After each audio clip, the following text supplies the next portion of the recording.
Welcome back, everyone, to Crime in the Courtroom. John Collins here with you for another installment of our podcast on the criminal justice system and the ways that we can improve it, challenges, opportunities, and all the rest. Today is the 7th day of April 2025, and I want to begin right at the outset, as usual, by thanking my good friends and colleagues at Promega, our season sponsor, host of the International Symposium on Human Identification, the largest conference in existence dedicated to the practice, challenges, and opportunities of forensic DNA testing. For over 45 years, Promega has been helping scientists find the answers, going beyond a focus on products.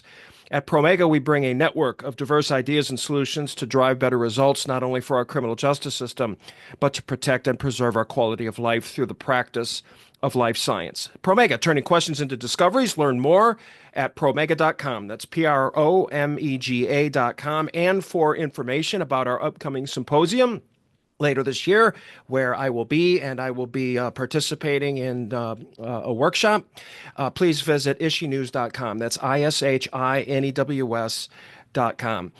A few housekeeping items to get started. First of all, for those of you that listen to the podcast through the RSS feed, particularly through Apple, when we changed our format from the Crime Lab Coachcast to what we currently have and that we're going to be staying with, which is Crime in the Courtroom, we had some technical issues with regards to the RSS feed. So if you went into the podcast and you looked for the show, looked for the episode, you may have not been able to see the current episodes. That has all been resolved. I apologize for that. That was a technical issue on our part when we made the formatting switch. So if you're having any problem with it, what you may want to do is unfollow the show and then refollow the show, or unsubscribe then resubscribe, depending on what platform you use, and that should take care of the problem. So again, I apologize for that, but it's easily fixed. Our next Advanced Expert Witnessing workshop is June 2nd through the 5th. This is on our online version. And we have some really good guests that are coming up that I'm really excited to speak to, because I care a lot about, well, I guess I would put it this way. I have a strong affinity for information that gives us an accurate measure of crime in the United States, the perpetration of crime, that obviously being either violent crime or property crime, which are the two mega categories of crime in the United States. First of all, I'm going to be having my guest coming up very soon, Dr. Nancy Levine, Dean of Criminal Justice at Rutgers University, and we're going to be talking with her about her experience at the National Institute of Justice. She had a very, very high level of responsibility within the Department of Justice. For those of you that may not be aware, the National Institute of Justice is essentially the research and development arm for the Department of Justice. And Dr. Levine had a very, very interesting career at the National Institute of Justice, and really looking forward to speaking with her and learning about what she was working on and what her perspectives are of the criminal justice priorities that we have in the United States based upon her experience at NIJ. I'm also going to be speaking with Mr. Jeff Asher, who is a data analytics specialist, and he's going to be helping us do a deeper dive into crime tracking and the measuring of crime stats. So many of you may be aware, or perhaps you may not be aware, that the FBI not too long ago made a major change in the way that they tracked crime stats. It used to be called the Uniform Crime Reports. What that became was a national incident-based reporting system. We're going to talk about what the difference is between the Uniform Crime Reports and the new national incident-based system, and get into the weeds a little bit on, how much crime actually does happen in the United States, and what is it that we should take away from those statistics? Because not only is this relevant to the public, it's also relevant to the criminal justice agencies out there that use that data to better understand or measure and predict the demand for their services. So if crime rises, that places a much higher demand on a variety of criminal justice agencies. police departments, sheriff's offices, forensic science laboratories, prosecutor's office, public defenders, private defenders. So these stats really matter. And what we find is that there's some variability in terms of their accuracy, the way they're reported. And so we're going to get into the weeds on that with Jeff Asher. So we're really looking forward to that. Now for the main content of our episode today. This is part 2 of 2 that builds on what we talked about in the last episode, which was titled Catastrophic Misconduct in Accredited Laboratories. And the question that we posed during that episode was, can accreditation, the accreditation of forensic science laboratories, can it prevent, or to what extent can it prevent, what we might call catastrophic misconduct that occurs in a laboratory? I want to clarify a term or 2 terms that we used, that we're going to use today, and that we used in our episode last time. And this is thanks to an email that we received from a listener. And that was, what is the difference between malpractice and misconduct? I don't have the email in front of me, but it was essentially, you talk about malpractice and then misconduct. What's the difference? Malpractice is unintentional error or unintentional failure. Okay, it's something that happens. We expect that it will happen. So, for example, if you are a surgeon working in a hospital, if you do enough surgeries, something is going to happen that you didn't expect, that you or your hospital would consider to be a non-conforming event or a failure of some sort, because we're human beings and we make mistakes. And so we call that malpractice. Okay. Misconduct is intentional failure. Okay. And it's usually ethics-based, or it is a lack of sound ethical decision-making, a lack of moral decision-making. And so misconduct is something that happens because of a choice that somebody made, and any reasonable person would regard that decision or that behavior as being improper or unethical or immoral, or however you want to characterize it. So that's the difference between the two. As we said last time, the accreditation of forensic science laboratories is very, very important, because what it does is it helps to mitigate the inherent risk of our human fallibility. It provides an ongoing mechanism for monitoring the operations of a forensic science laboratory and making it much more likely that the quality review system or the quality management system is going to detect some type of a failure, an accidental or unintentional failure on the part of a laboratory, before results get sent out to a client or a customer or a sheriff's office, a police department, prosecutor's office, whatever it may be.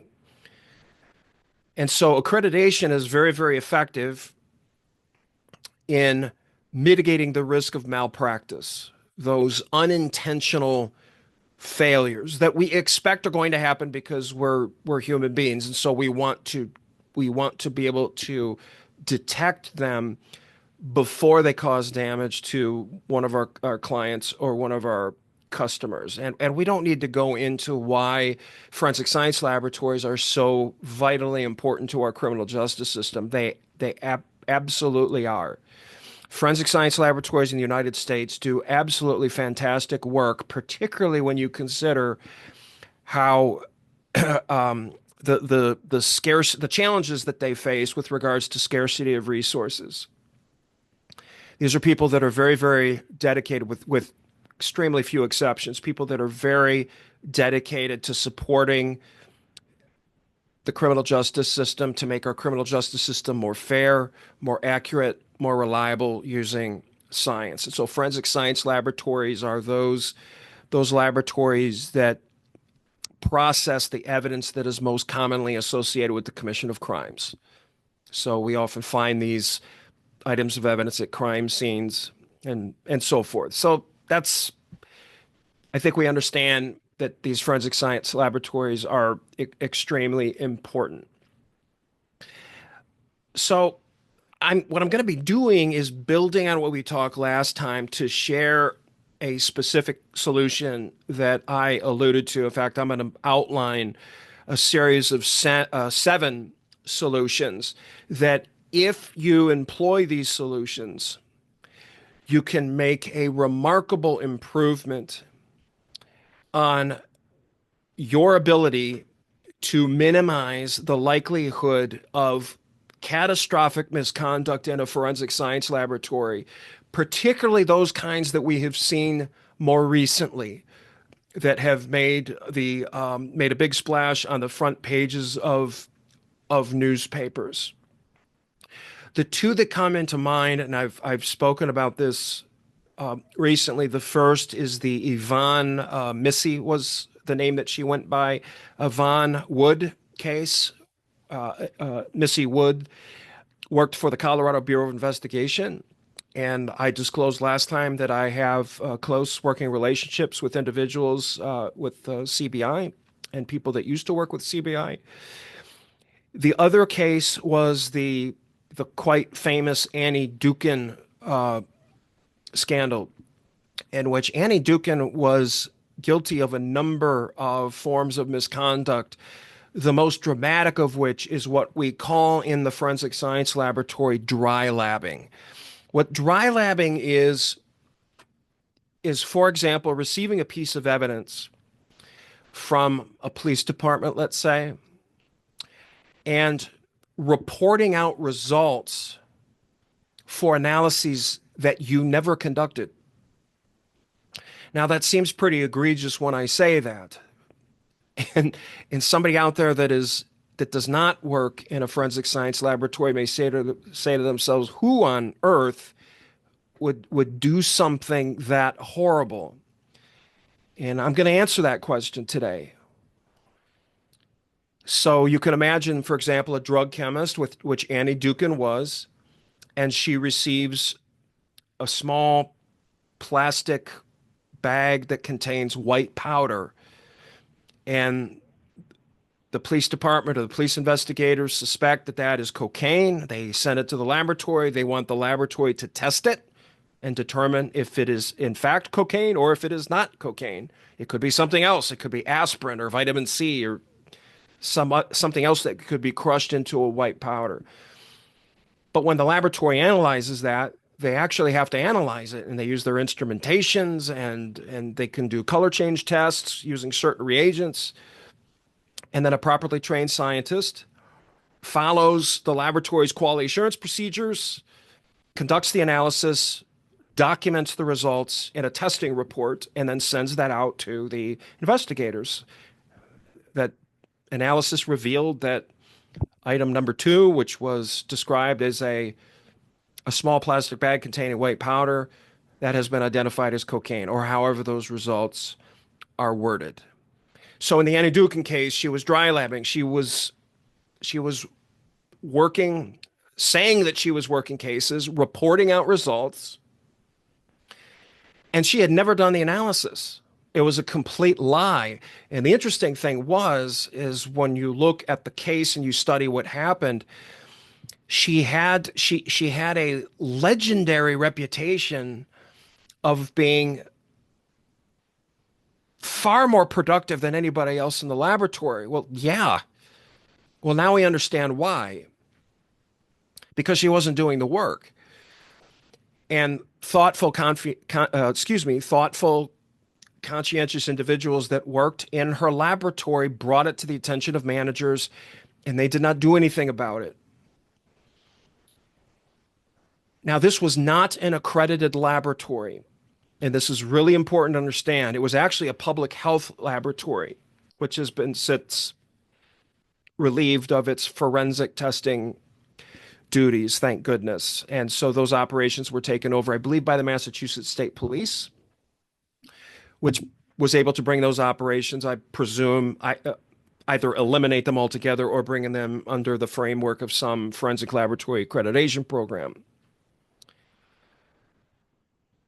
And so we ask ourselves, well, why would this happen? Why, first of all, why would a scientist say that he or she is conducting an analysis when they didn't do it and then report out results that are not even based on an analysis. They're a complete lie. Why would that happen?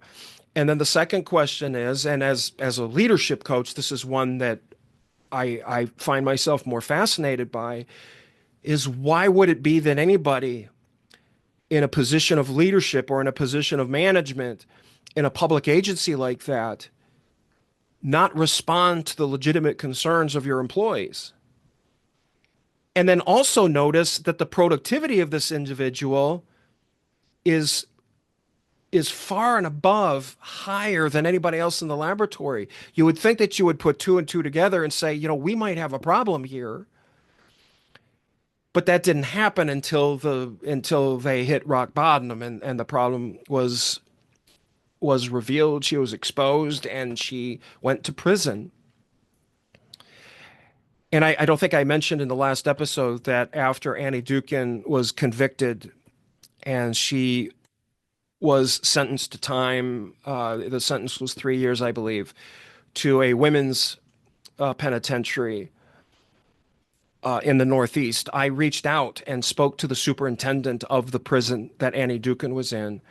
And I asked him, I said, I would like to interview Annie Dukin because I want to hear her side of the story and use it for the training workshops that I do for forensic and other criminal justice professionals. And he was a really nice guy, and he was very helpful. And he said, well, Mr. Collins, that sounds like a great idea, but there's nothing that I can do to force Ms. Dukin to speak with you. So what I would recommend that you do is write her a nice letter, maybe send her a little care package, some magazines, articles, or something that she might find interesting, and see if she'll respond to you. So I did that.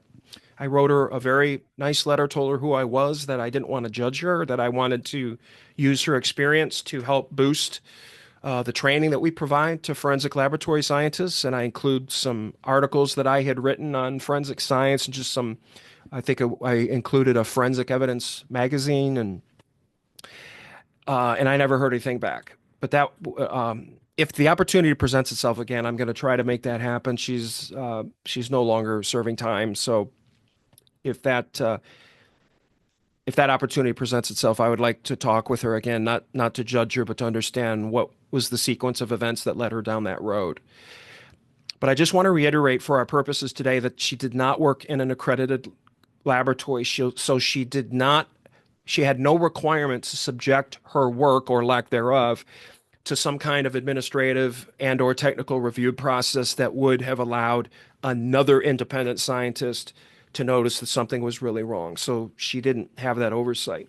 That takes us to Colorado and the Missy Wood case, the Yvonne Missy Wood case at the Colorado Bureau of Investigation.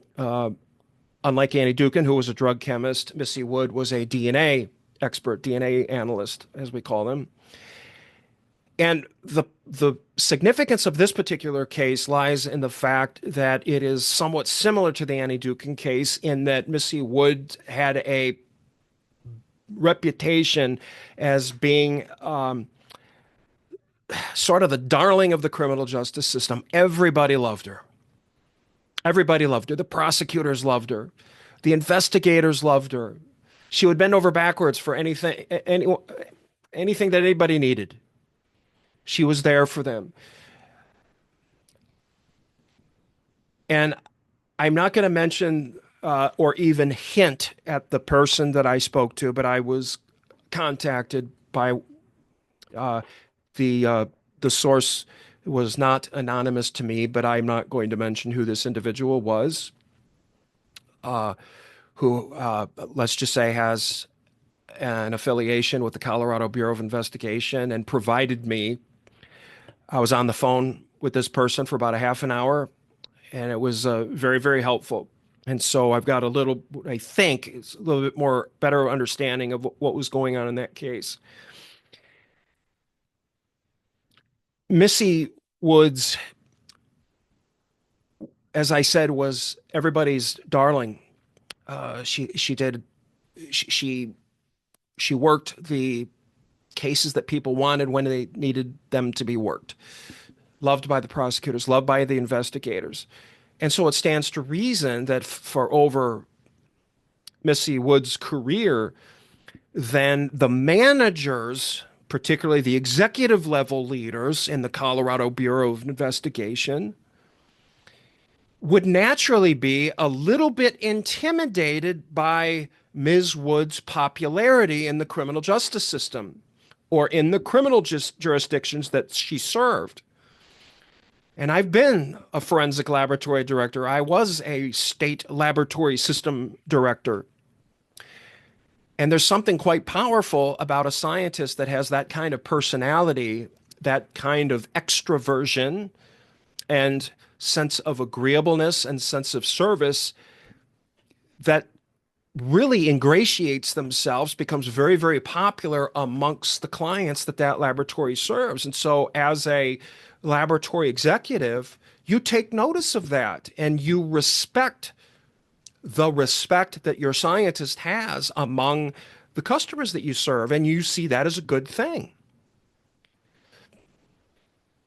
But in the event that you have to take some kind of disciplinary action or you have to do some kind of internal inquiry or investigation on something that you think may be problematic, you're going to think about it carefully because you know that this individual is so liked and so appreciated across the criminal justice system.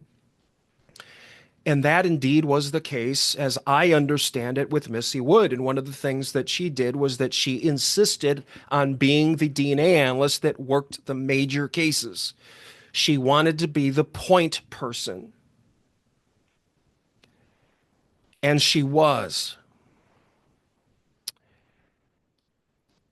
When we look at the Missy Woods case in Colorado and we compare it to the extent that we're able to with the Annie Dukin case in Massachusetts, which happened a number of years, although Missy Woods worked in the CBI for quite some time, so there may have been some overlap.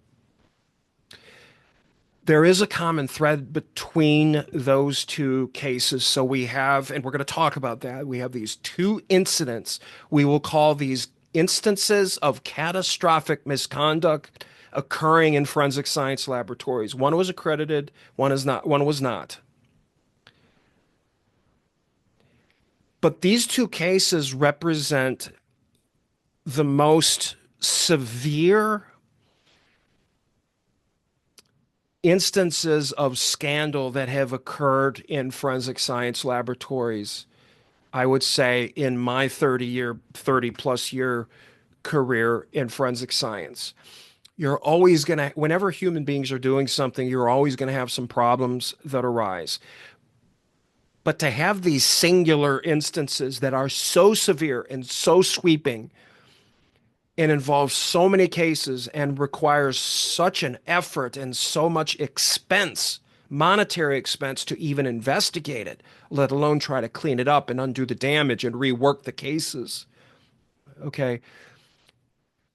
The Annie Dukin case and the Missy Woods case were singular in their severity in the history of the forensic laboratory sciences, and that's why they are so important. So if we have these two cases that we identify and we agree that these are the singular worst instances of catastrophic misconduct that have occurred in forensic science laboratories, and then we can also say that they share a common thread in terms of that root cause analysis, we would be very unwise not to pay close attention to that and talk about it and say to ourselves, wow, if we can fix this problem, if these two instances have a common cause and we can do a better job at mitigating that threat, then my goodness, how wonderful is that for each and every forensic science laboratory out there, but also to each and every criminal jurisdiction that is served by forensic science laboratories. And that common thread is quite simply the pressure to keep up.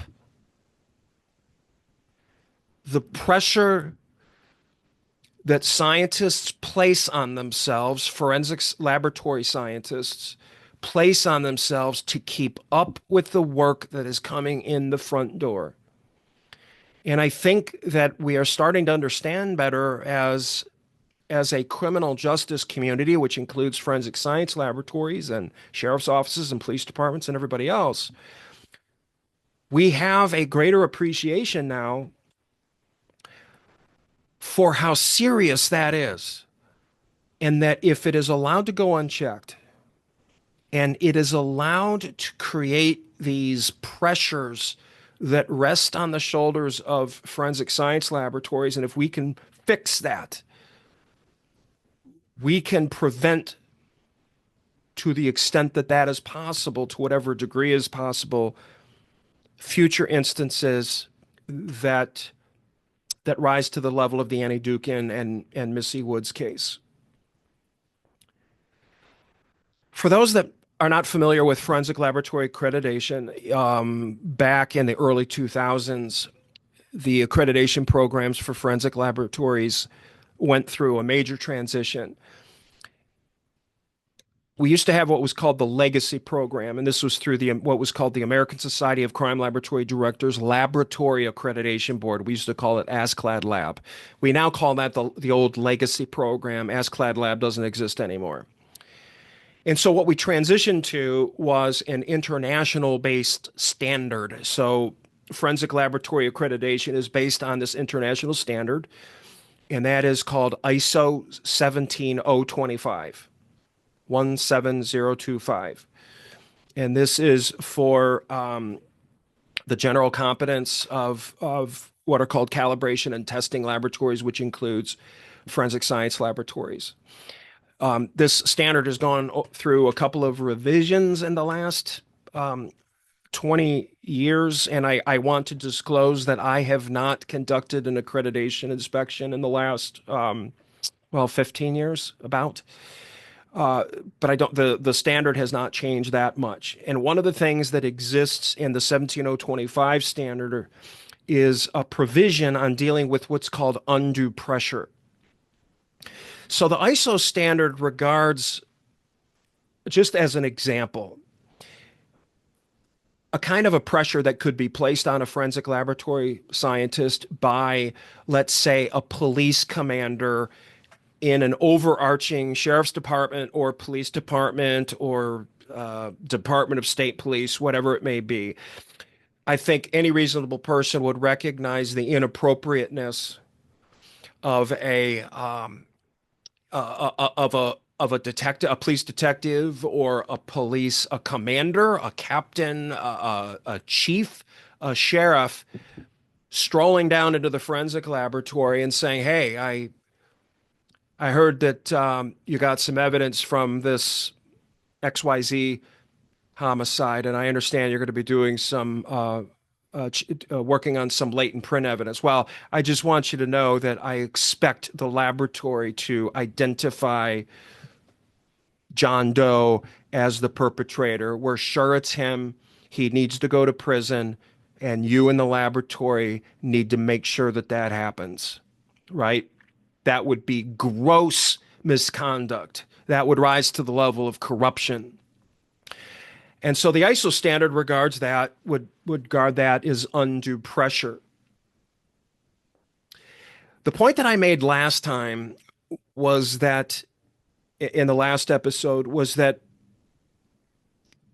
the accreditation standards do address undue pressure, but it does not do a very good job, and I'm not even suggesting that it should. This is something maybe that transcends accreditation. But accreditation does not offer much to forensic science laboratories in terms of the management of their culture. It's rather weak in its capacity. The ISO 17025 standard and the accreditation requirements that are based on that standard are very, very limited in what they can do to ensure that a laboratory has a culture that is conducive to good scientific work. Because what we define as culture, it can vary. Culture is one of those things that's sort of in the eyes of the beholder. When we talk about case volumes and demand for services placing undue pressure on scientists. There is a long history of forensic science laboratories whose backs are nearly broken by their case backlogs and their excessively long turnaround times, and there's nothing that accreditation has ever been able to do to help them with that. So, what we're talking about here with regards to that psychological pressure that scientists feel when they feel that they can't keep up with the cases is we're not talking about a problem that accreditation is set up to fix. Now, why is that? One of the things that I know about forensic laboratory professionals, having been in or around this field for over 30 years, and I continue to teach and coach and train forensic laboratory scientists all over the country. The vast majority of them I would describe as having a really strong sense of pride in their performance as scientists. And I think that that is a wonderful thing. And for those of you, because we have a lot of listeners that come from inside the forensic laboratory scientists, if you are a forensic laboratory professional, I would say that it's one of the best compliments that I could give you is the sense of pride that you take in your performance as a scientist. You're not the most well-paid scientist out there. It's forensic science is not a high, it's typically not described as a high-paying job. But despite that, there is a lot of job satisfaction that comes from working in the forensic laboratory sciences, as I felt as a scientist and as a laboratory director and then a lab system director. That pride in performance is very deeply ingrained in the culture of the profession at the occupational level. And that is a good thing. I wouldn't want it to be any other way. Here's the problem. When you take pride in your performance, you are not going to find it acceptable to test a piece of evidence and release the results to the investigators or the prosecutor's office 18 months after the crime was committed, or 18 months or even 2 years after the evidence was submitted to the laboratory. And we have stories like this that exist all across the forensic laboratory sciences. Evidence coming into the laboratory, and the laboratory cannot get to it for many, many months after it comes in. Why? Because they don't have the facilities, they don't have the staffing, or at least this is part of the reason, to work it. They work the cases in the order that they're received, only a few exceptions for, really high profile case or exigency circumstances where maybe you have a violent perpetrator that has not been apprehended and is on the loose and therefore is a public safety threat. That might move up to the top of the queue. But I know what it feels like I was a firearm and tool mark examiner, and so a lot of people call that ballistics, so I would identify bullets or spent cartridge cases as having been fired in or from a suspect firearm. And it is very, very deflating and very, very demoralizing to know that the work that you're doing is coming so long after the commission of the crime. And you can just picture the investigator looking at the report and saying, oh, gee, well, thanks a lot. I needed this about a year ago. This case is pleaded out. Why were we even working this case? So this is not you don't go into forensic science to work cases that have that long of a turnaround time to the point that they're not even particularly relevant to the criminal justice system. Nobody wants to commit their careers, commit their professional lives to doing work that is not relevant. And so one of the reasons that forensic laboratory scientists feel so much pressure to work these cases is simply driven by their conscientiousness. There's a little, for those of you that I've worked with that have done the Big Five personality assessment, right? Conscientiousness is one of the 5 dimensions of human personality. We have a lot of very, very conscientious people in forensic science. I can show you the data. I'm going to do an article on this one day. And so it causes people emotional pain to feel that their work is not relevant or is not as relevant as it could be. And it all arises from their pride and performance. And so it's the internal pride and performance that creates the pressure that people feel to try to get the cases out, to keep up with the work that is coming in, so that we can get the results to the investigators and the prosecutor's office and the public defender's office as quickly as possible, so that the work that I, as a forensic scientist, am doing is relevant. And that's where the pressure comes from. And so when a laboratory cannot keep up with the evidence that is coming in, we have 2 problems. We have backlogs, case backlogs, and we have what are called high turnaround times, which means that the time between the evidence is submitted to the laboratory and the time that the submitting agency receives the results is excessively long or inappropriately long. The question that laboratories will get when this happens is, look, we submitted this evidence to your laboratory 5 months ago or 12 months ago or 18 months ago. Why isn't it done? What's going on there? And so this is where we get this pressure. And that's a problem. We need to point out, though, that this is not always about staffing. It's not always about fiscal resources. And I took over, and I've written publicly about this. I took over a state forensic laboratory system that just experienced catastrophically large increases in its incoming case volume, and the backlogs and the turnaround times went through the roof. And I was suddenly responsible for this. And one of the things that I'm most proud of as a forensic laboratory administrator was that we cut the backlog in half in just 2 years with a 27% decrease in overtime expenditures. Because we acted smart in how we utilized our human resources and how we managed the cases, and we initiated communications with police departments and sheriff's offices and prosecutors' offices to figure out which cases do we perhaps not need to work, so that we're not doing busy work, we're not doing unnecessary work. And so I published an article, and I'll put a link to this in the program notes. That was, and you can Google search this and you can find it.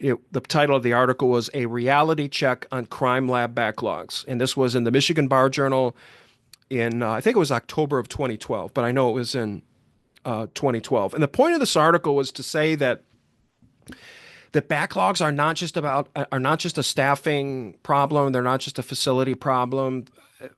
It's not just about laboratory capacity. A lot of times what happens is that you have jurisdictional dysfunction. I often tell people, like when I do speaking engagements and I talk about forensic science, that forensic science does not happen in a laboratory.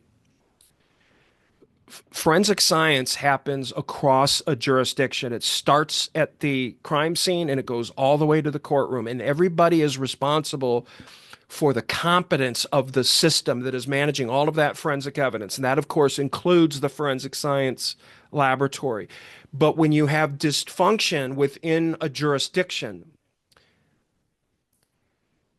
where unwise choices are made about how evidence is collected, what evidence is submitted to the laboratory, what evidence a laboratory chooses to test, what kinds of tests a laboratory performs, how many tests a laboratory performs, it's that dysfunction that will cause the backlogs. So when everybody in the jurisdiction accepts some responsibility for doing their part in making smart choices about how you manage evidence, That is how you control backlogs, and that's how you get turnaround times down. It is not just about staffing, and it's not just about fiscal resources, although that can certainly play a role. Don't get me wrong. But a lot of times what happens is that you have agencies within a criminal jurisdiction that don't play nice, and they want to control everything that's going on. And that's I've run into that over and over again in my career, and it is not fun. And those agencies really bog down the forensic laboratory. So how do we fix this? Well, we have to acknowledge a few things. As a general rule, it's my opinion, and if anybody has thoughts on this, I want you to email me at office@criticalvictories.com, office@criticalvictories.com, because I would love your opinion. And I will share opinions on this because I know that this is going to be a hot button topic for a lot of people out there, especially those of you that work in forensic science laboratories. But as a general rule, evidence should not be submitted to a forensic science laboratory when the laboratory does not have the capacity to analyze the evidence within 30 days. If it can't be worked within 30 days, it should not even come through the door of the laboratory because all you're doing is putting unnecessary pressure on the scientists because they're going to look in their case queues and they're going to see the backlogs going up. They're going to see the turnaround times going up. They're going to see all this evidence that's overflowing in the vault and sitting on the floors of the vault. And oh my gosh, we're drowning in these cases. We're not doing the work that we're supposed to be doing. And so they're going to feel that pressure. And I can tell you that Annie Dukin and Missy Woods felt that pressure, and so did their administrators. We have to recognize that when you think jurisdictionally about scientific evidence or physical evidence or forensic evidence, whatever you want to call it, it's all the same thing. When you think at the jurisdictional level, which we should, we have to remember that your criminal jurisdiction, whatever it is, it has no CEO, it has no director, it has no executive director, there's no elected official that gets elected every 2, every 4, every 6 years, who is the chief criminal justice officer. Right? Every criminal jurisdiction is made up of individual disparate agencies. Your sheriff's department, your police departments, your prosecutor's office, your district attorney or state's attorney, your public defender's office, right? Your court administrator, whatever that looks like. And everybody has to play nice because there's nobody that is responsible for all of them. And sometimes you have multiple, for example, with your sheriff and your prosecutors, multiple individuals in a single jurisdiction that report directly to the public. And so if there's anybody in the jurisdiction that can really cause some serious problems, it's those individuals because they're held accountable by the voters, and you have to kind of respect that. But when these agencies don't get along and you get people with big egos that want to call all the shots or they think that they're in charge of everything and they're not willing to cooperate or collaborate, they refuse to accept a no from a crime lab director or a DNA technical leader or a unit supervisor. No, you're going to work this because I asked you to. I'm the prosecutor. I'm ordering you to do this. They don't want to take no for an answer. And that's when your life as a forensic laboratory administrator can become really, really difficult, as I've experienced. So everybody in the jurisdiction is responsible for the evidence flow from the time it's collected at the crime scene to the moment that it goes into the courtroom and an expert or police officers are testifying about it. So I want to throw out some solutions. And remember, the goal here, we want to keep the goal in mind. We want to mitigate the threat of catastrophic misconduct with an eye toward what we saw in the Annie Dukin case and the Missy Woods case. And so I have sort of a six-pronged attack that I want to recommend. So regardless of what role you play in the criminal justice system, these will help.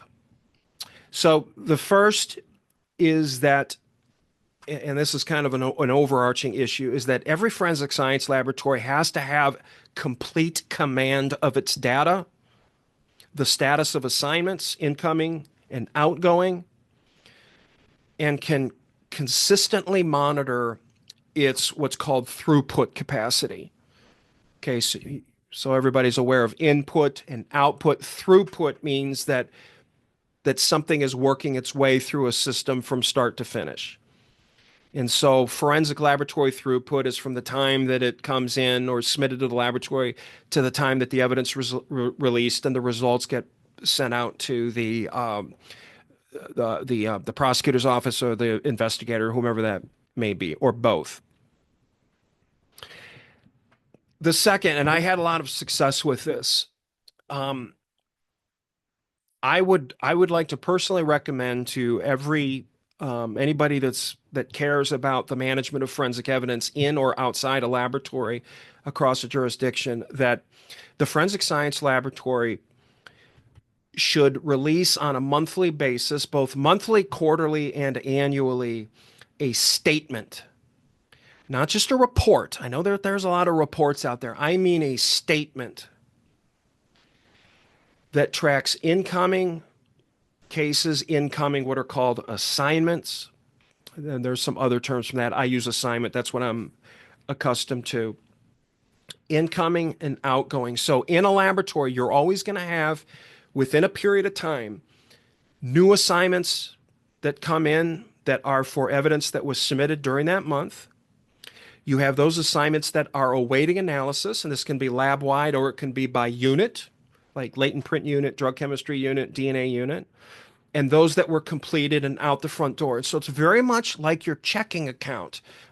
There's money in the account, there's money that comes in, and then there's money that you spend, and there's always a statement that is balanced at the end of the year. Now there's some nuances to how you do this, but when you can get this nailed down, it really, really works well. And everybody knows exactly where the laboratory is at. And that statement, by the way, I would recommend includes your staffing so that you can track some stats with regards to the number of assignments that can be worked per FTE, per person. But just sending out reports to people that aren't balanced month to month or quarter to quarter or year to year are easy to attack. And if you happen to be somebody that deals with budgets or finances, those are numbers people. And what I have found in my experience is that budget people, finance people get really frustrated with crime lab data because they don't balance out. The incoming assignments don't balance out with the outgoing assignments. So this all has to be tackled. And if anybody needs any help with that, just reach out to me. Third, do not submit, this is a repeat, do not submit evidence to a laboratory, a forensic science laboratory that cannot be worked in 30 days. 30 days is the number that the National Institute of Justice in the past has identified as the point at which we have a backlog. In other words, some evidence or an unworked assignment has been waiting for more than 30 days. If that has changed, I will find that out, or please shoot me an email at office@criticalvictories.com. But to my knowledge, that is still the standard, that 30 days, and that strikes me as being reasonable. Solution number 4. In forensic science laboratories, we have typically a laboratory director, we have unit supervisors, right? At the executive level, in support of the executive decision making that has to happen for a forensic science laboratory, we have some additional assignments. For example, we have a quality manager that manages the entire quality system of the laboratory. We have a health and safety manager, manages the health and safety system of the laboratory to keep everybody safe and to mitigate the threat of injury or illness in the laboratory. we are beginning to see, and I think this is really good, laboratories that are developing case managers, case throughput managers.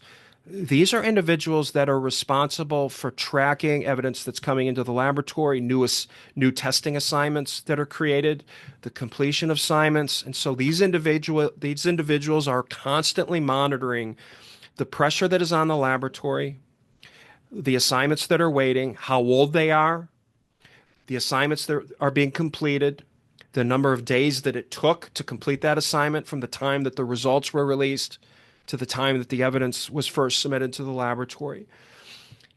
I think it's going to be very, very helpful for laboratories in the coming, I would say, decades, for us to have individuals at the executive level that support the executive function, that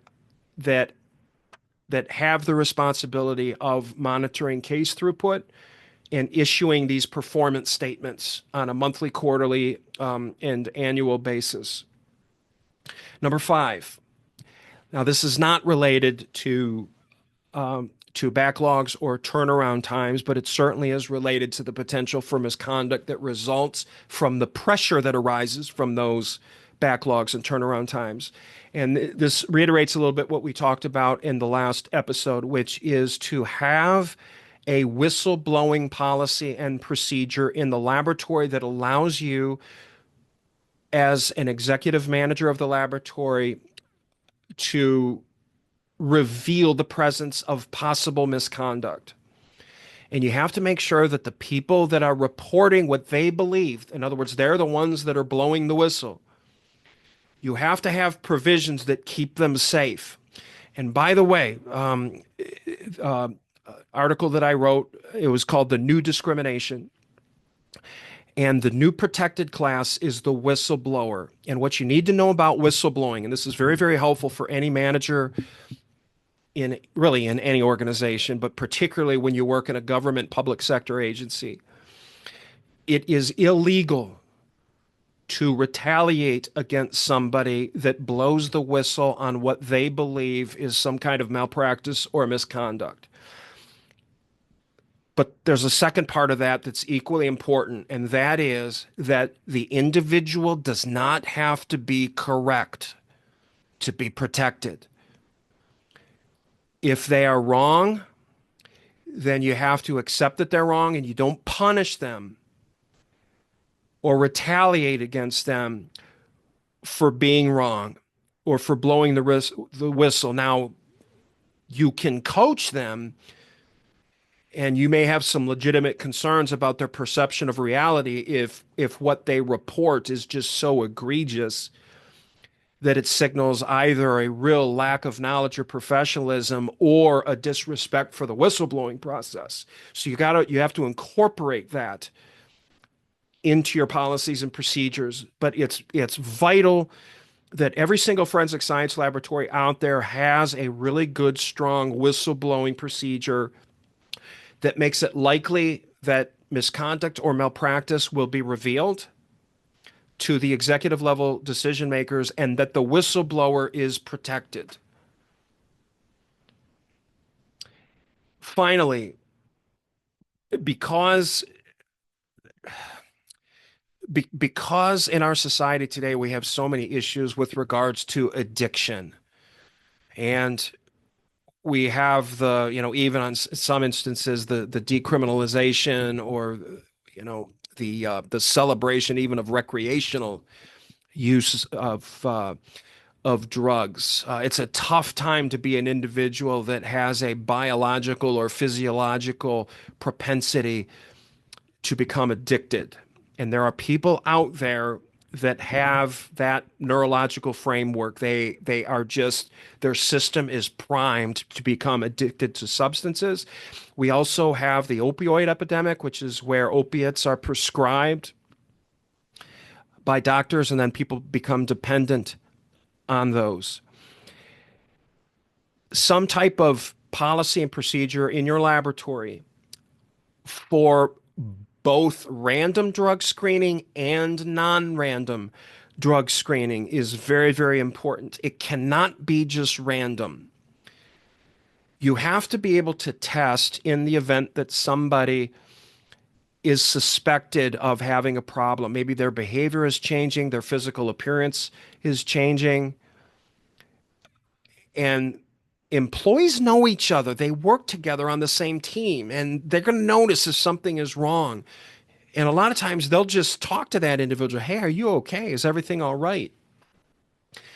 Now, one of these policies that you develop with regards to drugs in the laboratory, with regards to screening, may also include self-reporting. That if you have, for example, somebody that is working evidence, that is a forensic scientist, might be a DNA analyst, that if all of a sudden something happens and they are prescribed some drugs that are mind altering, or they're taking opiates, that there's some kind of self-reporting, private, protected self-reporting that takes place. Now, this gets into kind of the HIPAA range, and you need to consult with people that are really strong in HR management to develop these kinds of policies and procedures. So when we talk about whistleblowing policies and procedures, or drug screening, or self-reporting policies and procedures, you may have some in place, but they're always good to review those on an annual basis to make sure that they're serving you. So when we set these priorities in a forensic science laboratory, and that laboratory is accredited, the chance of having an instance like you had with Annie Dukin and Missy Wood is going to go down considerably.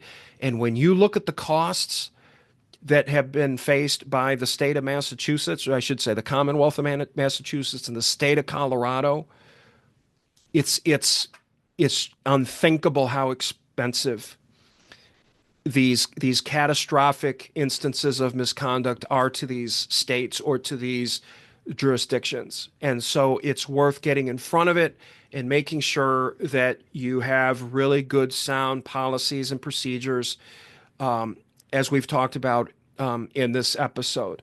So I just want to reiterate very quickly in summary, we have to avoid placing undue pressure on forensic laboratory scientists, who inherently are very conscientious people with a really strong pride in performance. They are going to put that pressure on themselves when they see their backlogs ticking up, or the turnaround times ticking up, where they feel like their work is not as relevant as it used to be.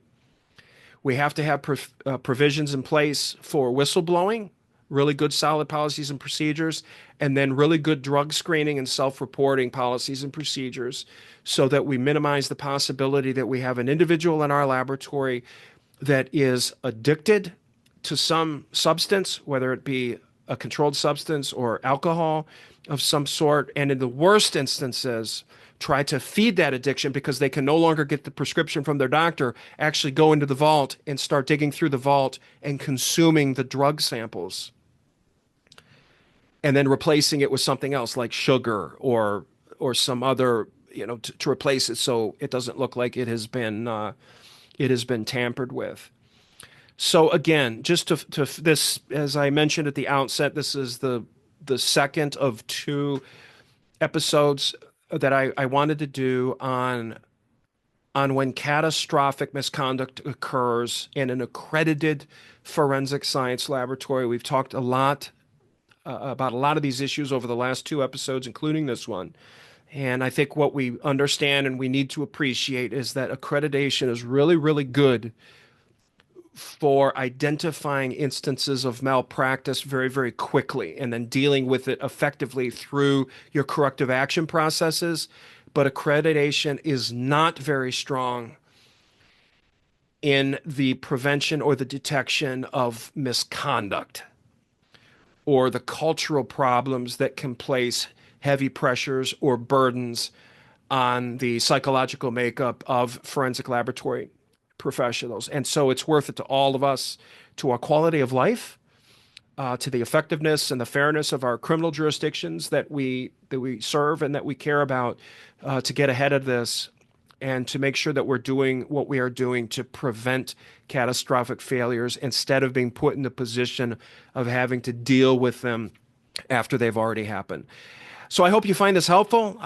Again, if you have any comments or other suggestions that you think, or anything that maybe you've done in the in your laboratory or in your jurisdiction that you think would be important for our audience to know, please email me at office@criticalvictories.com, office@criticalvictories.com, and I will certainly put those comments together and share them with our audience in a future episode. Thanks again for joining me, everybody, for another episode of Crime in the Courtroom. I'm John Collins, and I will see you next time. Thanks.